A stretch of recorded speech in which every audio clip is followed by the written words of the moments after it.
paz do Senhor, professores. Estamos aqui mais uma semana para o nosso subsídio didático, bíblico e pedagógico do nosso estudo para professores. Nesta semana, nós estudaremos a lição de número 11. É isso aí, nós estamos na reta final do nosso primeiro trimestre de 2023 e nós estaremos estudando a lição de número 11, que tem por título Santidade Integral. Nosso texto bíblico em classe encontra-se no livro de 1 Tessalonicenses, capítulo 5, versículo 23, que nos diz o seguinte: E o mesmo Deus de paz vos santifique em tudo, e todo o vosso espírito e alma e corpo sejam plenamente conservados irrepreensíveis para a vinda de nosso Senhor Jesus Cristo. O nosso resumo da lição nos diz o seguinte: a santidade deve abranger o ser humano por completo, o espírito, a alma e o corpo. Nossos objetivos da lição são mostrar que o ser humano é um ser integral, compreender como se dá o processo de santificação da parte imaterial do ser humano, espírito e alma, e saber como se dá a santificação da parte material, que é o corpo. Nossa lição está dividida em 3 tópicos. O primeiro tópico nos diz o ser humano é integral, espírito, alma e corpo. O tópico 2, a santidade do espírito e da alma. E por fim, o nosso tópico 3, a santidade do corpo. Esses são os nossos 3 tópicos, os quais estaremos discutindo aqui, apresentando para o professor e que ele consiga no domingo, dissertar sobre cada um desses tópicos. Na introdução geral, é importante mostrar, que logo no início a leitura em classe, ela se faz em 3 versículos, três referências, na verdade. Gênesis, capítulo 2 e 7, 1 Tessalonicenses 5, 21 ao 23 e Gálatas, capítulo 5, 24 ao 26. Essas 3 leituras, apresentadas aqui em classe, nos mostram exatamente que, como nas lições anteriores que nós já estudamos, que a santificação, a santidade é um processo que o Senhor sempre requis do ser humano, desde os primórdios, desde os Gênesis até os dias atuais. Então, vocês podem perceber que sempre é uma referência ao Antigo Testamento. Inclusive, nós já estudamos aqui em lições anteriores essa divisão: santidade no Antigo Testamento, santidade no Novo Testamento. Isso é muito importante marcar, para que o aluno compreenda que o processo de santificação, ele ocorreu, obviamente, de formas diferentes, mas Deus, que é santo, ele sempre exigiu de nós a santidade de forma completa.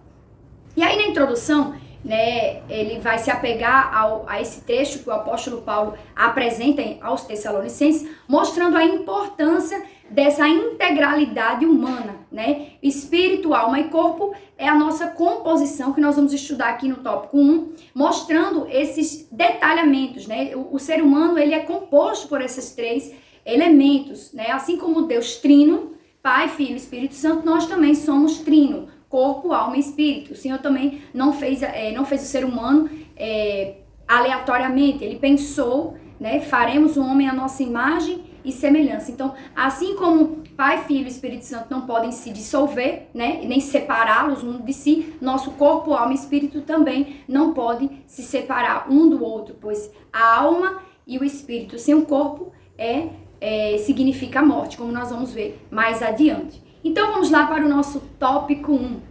No nosso tópico 1, nós temos o título aqui, que é O ser humano é integral, espírito, alma e corpo. É bastante interessante que o professor faça essa contextualização aqui, inicial, para que o aluno venha compreender. Quando, lá no Éden, Deus formou o homem, ele pegou a matéria, o pó da terra, e formou o corpo. Ele formou ali um boneco de terra, um boneco de barro. Era simplesmente um ser inanimado, um ser que não era sobrevivente, não tinha vida. Mas a partir do momento em que Deus soprou em suas narinas, ali passou a habitar um espírito e uma alma. Assim, o homem, ele é tricotômico. É muito importante apresentar essa definição para os seus alunos, porque alguns alunos podem ainda não compreender esse conceito, né? Esse conceito teológico, inclusive, ele é doutrinário. Nós cremos, enquanto igreja, que nós somos dotados de corpo, alma e espírito. Por que é importante destacar isso? Porque há aqui, como a lição nos mostra, algumas filosofias, como por exemplo os gregos, né? Eles acreditavam que o ser humano era composto só por corpo e alma. Não havia o espírito. Mas os judeus, né? Eles já tinham uma visão diferenciada, né? Eles mostravam aqui que, na verdade, o corpo, alma e espírito são as três partes das quais se compõe o homem, o ser humano. E quando eu digo homem, né? O homem é ser humano e seja ele homem ou mulher, ou criança, ou adolescente, ou jovem, ou idoso, certo? E aí é muito importante mostrar. E nessa visão aqui grega de corpo e alma, né? A alma era supervalorizada exatamente porque era como se fosse a parte boa. A parte boa é a alma. E o corpo é que ele é corruptível, ele é corrompido facilmente. E muitas vezes isso poderia fazer entender, por isso que o apóstolo Paulo, ao pregar para os gentios, sobretudo aqueles que tinham origem grega, ele enfatizava essas questões, exatamente para deixar claro essa visão judaica, que considerava o ser humano em sua totalidade. Na Bíblia, a criação do homem é de forma integral, né? No Novo Testamento, o apóstolo Paulo, ele, apesar de conhecer completamente, né, a cultura grega, ele fez aqui um apanhado, né, mostrando ao povo que o ser humano ele era um todo, ele é composto por um todo. E aí nós temos o nosso subtópico 2 falando sobre o corpo, que é essa parte material, né, aquilo que nós vemos, que nós olhamos e nos reconhecemos uns aos outros, a minha fisionomia, com quem, né, eu pareço com os meus pais, os braços, pernas, cabelo, roupas. Então essa é a parte visível. Essa é a parte do ser humano, né? Que ela é importante para nos reconhecermos em sociedade. E no nosso subtópico 3 vai falar da alma e do espírito, exatamente mostrando, né, que essa alma e espírito eles estão ligados, né? A alma que é a sede dos sentimentos e o espírito que é voltado para Deus. Veja aqui no subtópico 3 que ele diz que o ser humano foi gerado a partir do Criador e ele tem consciência das coisas espirituais e tem conexão com as realidades divina e espiritual. E daí nós temos o conceito de fé natural. Todo ser humano, independente de conhecer e aceitar Cristo como seu Salvador, ele é dotado de uma fé natural. O ser humano ele tem uma necessidade de uma conexão com o ser superior, com Deus. E aí nós vemos essa necessidade espiritual, que é diferente da necessidade da alma. A alma ela estabelece uma relação com o próximo, ela estabelece uma relação com os sentimentos, com aquilo que as minhas vontades, aquilo que eu sinto. Mais adiante nós vamos ver que em alguns versículos, como alguns personagens bíblicos lidavam, né, com isso, mas é muito importante deixar claro isso para o seu aluno, que nós, enquanto seres humanos, somos compostos por corpo, alma e espírito. Não deixe de falar isso nesses tópicos, né? É muito importante, né? A alma é a sede da personalidade, dos sentimentos, e o espírito são eternos, né? O espírito e a alma são eternos e se mantêm unidos após a morte. É tanto que quando nós morremos, um conceito de morte muito comum é a separação da alma e do espírito do corpo, porque o corpo ele vai de volta para a terra, ao pó voltará, né? Ele é enterrado e ali ele se acaba, se mistura com a terra novamente. Mas a alma e o espírito permanecem unidos e voltam para o Criador. Então é muito importante, né? Lembrar, inclusive, da salvação, porque é o que vai definir para onde meu corpo, minha alma e o meu espírito irão, a partir do momento da salvação. No nosso tópico 2, vai falar sobre a santidade do espírito e da alma. Né? Jesus morreu na cruz para resgatar o ser humano de forma integral. Então, quando Cristo veio ao mundo, Cristo não veio em espírito e alma, ele veio em corpo, alma e espírito. Cristo teve dores, Cristo teve vontades, Cristo teve o seu espírito pairando aqui entre nós em forma materializada de ser humano, de carne, né? Aquele que estava ali dentro de nós, entre nós. certo? Então, o pensamento dualista grego levava as pessoas a não acreditarem na ressurreição. Inclusive, isso é tema de debate, né? O apóstolo Paulo, algumas pessoas diziam, não, depois que morre já era, não tem ressurreição, não tem nada. E o apóstolo Paulo, ele foi muito claro, ele foi dizer que isso não era real, que nós sim tínhamos uma esperança de estarmos com Cristo novamente. Porque em alguns coríntios, eles acreditavam que depois da morte acabou-se. Não tinha mais nada, né? Principalmente por essa dualidade em que eles acreditavam. Inclusive tem um versículo que ele diz, né? No livro de 1 Coríntios, capítulo 15, do 20 ao 28. E ele diz, se esperarmos em Cristo nessa vida, somos os mais miseráveis dos homens. Aqui o versículo contextualizado, né? Que é utilizado para mostrar entre outras coisas. Mas aqui fala exatamente isso, que nós não podemos esperar Cristo só aqui.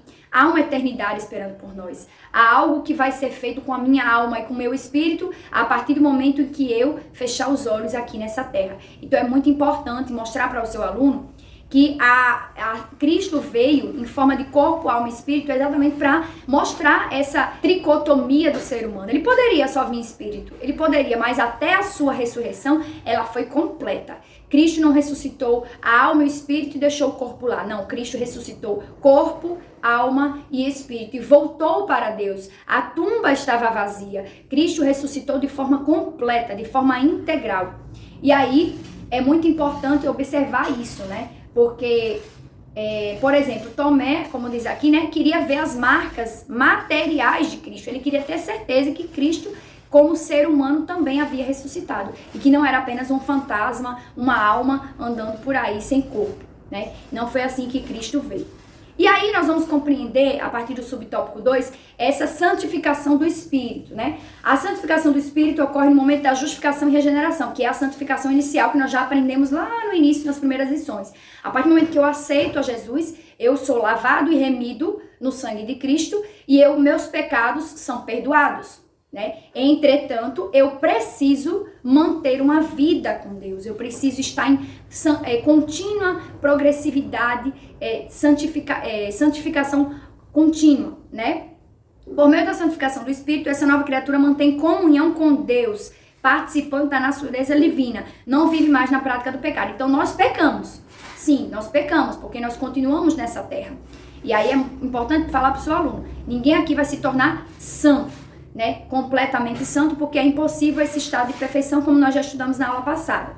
Mas é possível manter uma vida de santificação que se abstém do pecado, né? A gente não vive uma vida de pecado, a gente peca por incidente, por acidente, mas não vive uma vida de iniquidade. Nós também já discutimos aqui esse conceito de iniquidade, né? É a prática deliberada do pecado, consciente, a prática sabendo que de fato é pecado. Né?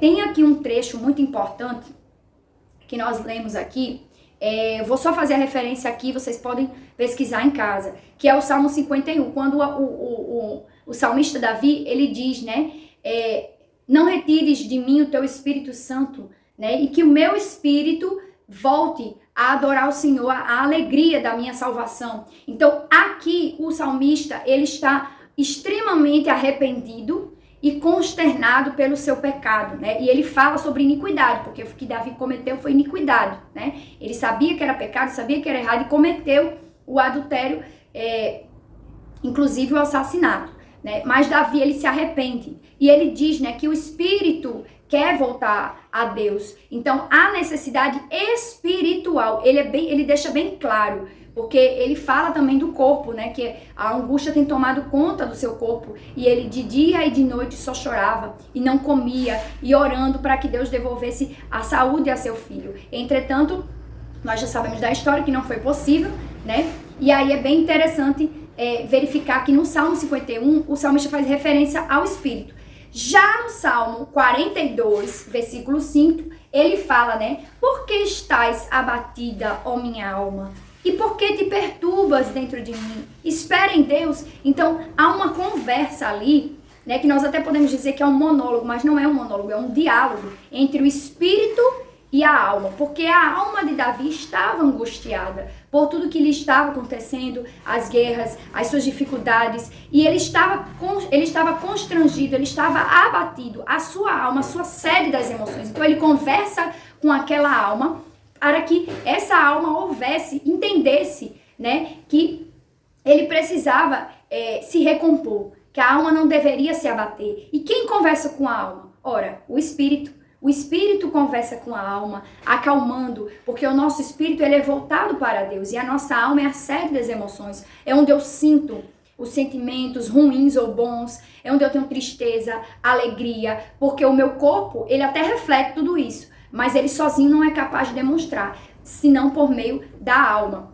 E aí, quando o crente, né, se afasta de Deus, esse espírito, né, acontece a morte, porque nós só temos vida se nós estivermos ligados em Deus. O que aconteceu no Jardim do Éden?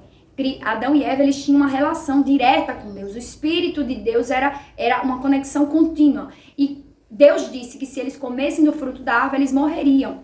E aí houve duas mortes. A morte espiritual, porque a conexão entre o homem e Deus foi cortada, e ainda a morte física, porque o homem não tinha sido feito nem planejado para morrer, e sim para viver eternamente. É tanto que hoje o ser humano ele nunca aceita a morte assim de forma tranquila, né? Nós sabemos que a morte é muito dolorosa para nós, porque nós não fomos criados para a morte, nós somos criados para a vida. Então, é interessante mostrar isso para o seu aluno, exatamente mostrando que ele foi criado para a vida. E quando há esse pecado entra no mundo, essa conexão é quebrada, tanto a espiritual quanto a carnal. E aí o homem passa a morrer decorrente dos dias. Mas Cristo veio para restabelecer essa aliança entre o homem e Deus, exatamente ligando novamente o Espírito. A Bíblia diz que ele é o nosso único mediador.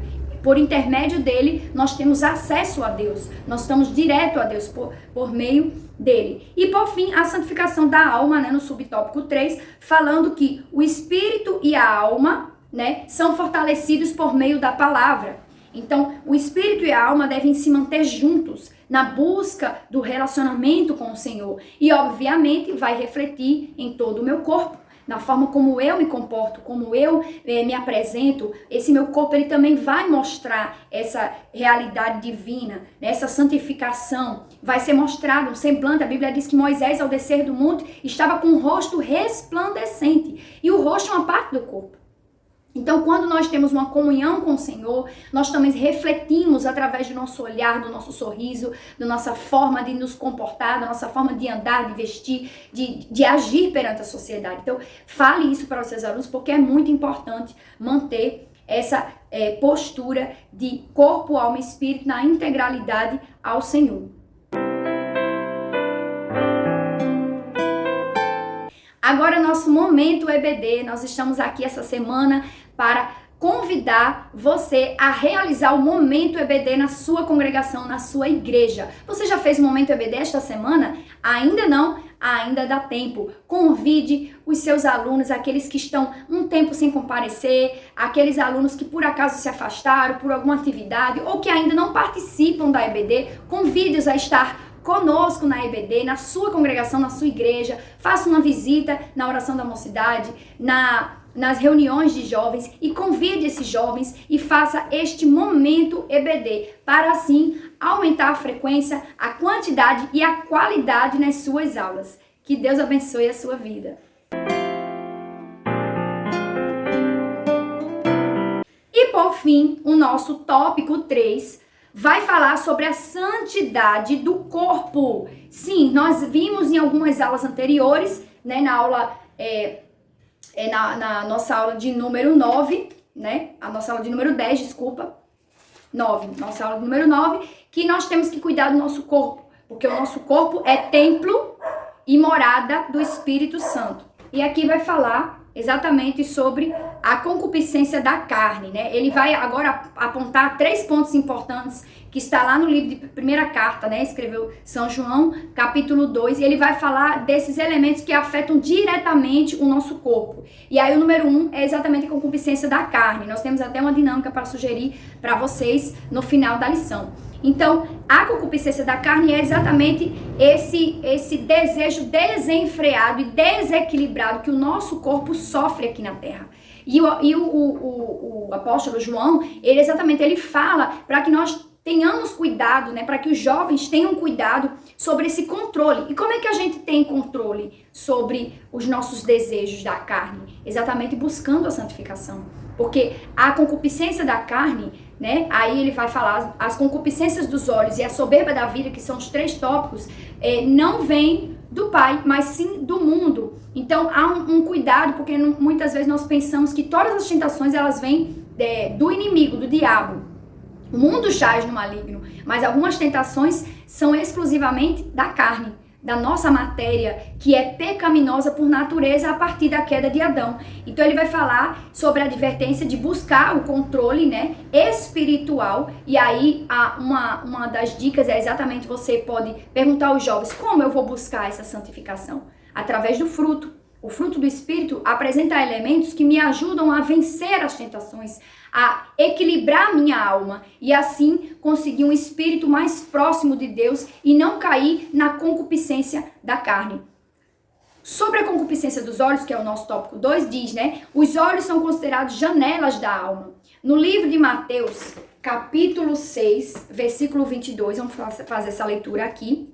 Mateus, capítulo 6, versículo 22, nós temos o seguinte: eu, porém, vos digo que qualquer que sem motivo, é o 6:22, é isso aí.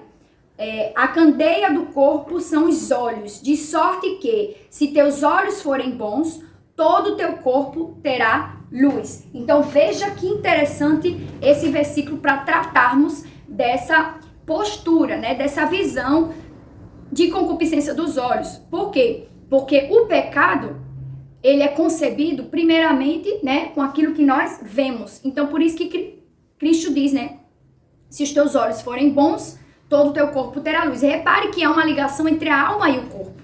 A alma, ela está à sede dos desejos, das emoções, mas o corpo, ele é alguém que vai praticar essas ações, sejam boas ou ruins, dependendo daquilo que eu coloco diante dos meus olhos. Por isso que o salmista diz, não colocarei coisas más diante dos meus olhos. Então é muito importante apresentar esse subsídio bíblico para os seus alunos, para que eles compreendam que a janela pela qual entra o pecado pode ser os olhos, certo? E aí é muito importante a vigilância, né? Como o caso de Davi aqui, que é mencionado, que foi a partir dos olhos que ele desencadeou todo o processo de pecado e iniquidade e que chegou ao nível onde ele chegou, né? E por fim, a soberba da vida, que é exatamente essa ostentação, essa riqueza, esse status, né, que hoje em dia move muitos jovens, estar nas redes, às vezes compartilhando uma vida a qual nem se vive, mas está ali desejando aquela vida e sendo postada para outras pessoas. Isso é a soberba da vida, é natural, é algo carnal e que deve ser combatido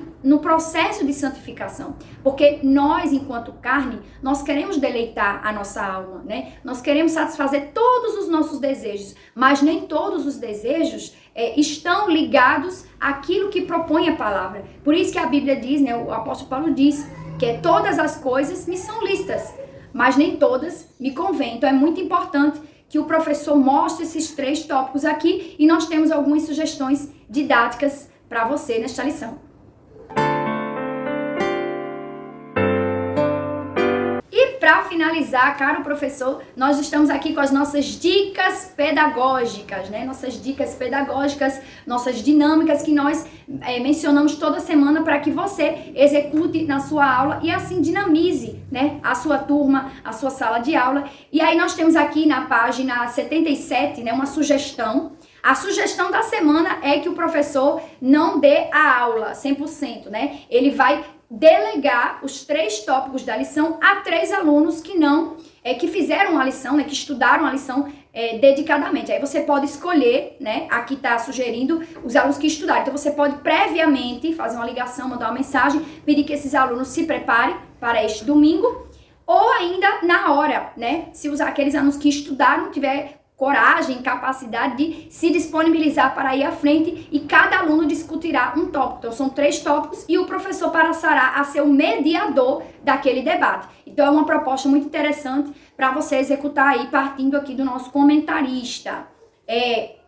Nós também sugerimos, né, um hino muito conhecido da harpa cristã que pode ser entoado logo no início da EBD, é o hino 5 da harpa cristã, que tem por título, aquele Espírito, alma e corpo oferto a ti, Senhor. Este hino, ele fala exatamente do espírito, da alma e do corpo que nós oferecemos ao Senhor todos os dias. Esse inclui o processo de santificação, porque nós devemos buscar nossa santificação dia após dia.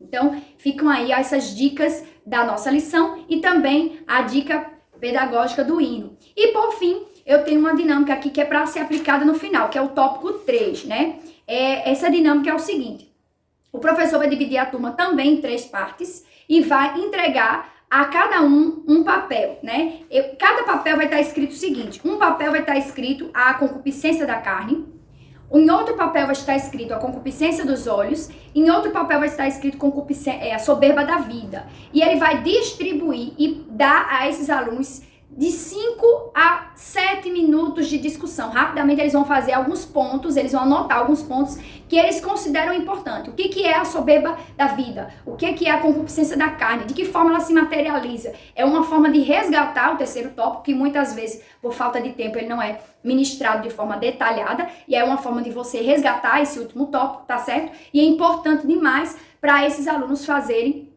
esse processo em sala de aula e assim dinamizar a sua aula também. Não esquecendo, que não deixa de ser importante, da nossa dinâmica trimestral. Nossa dinâmica trimestral tem exatamente como ideia fomentar nas redes sociais ou ainda por forma de cartazes o processo de santificação. Cada semana um aluno vai elaborar aquilo que pode movimentar a santificação dentre os seus colegas. Como você tem se santificado? Você pode dar uma dica para o seu colega e aí o seu irmão em Cristo para que ele também venha buscar dessa forma. Então você pode fomentar publicação em redes sociais, cartazes, confecção de material virtual para que auxiliem os demais alunos no processo dessa busca, um devocional, uma leitura, conceitos sobre santificação, e é muito importante que isso seja fomentado entre os jovens, porque isso fortalece os vínculos da EBD e fortalece o aprendizado da lição.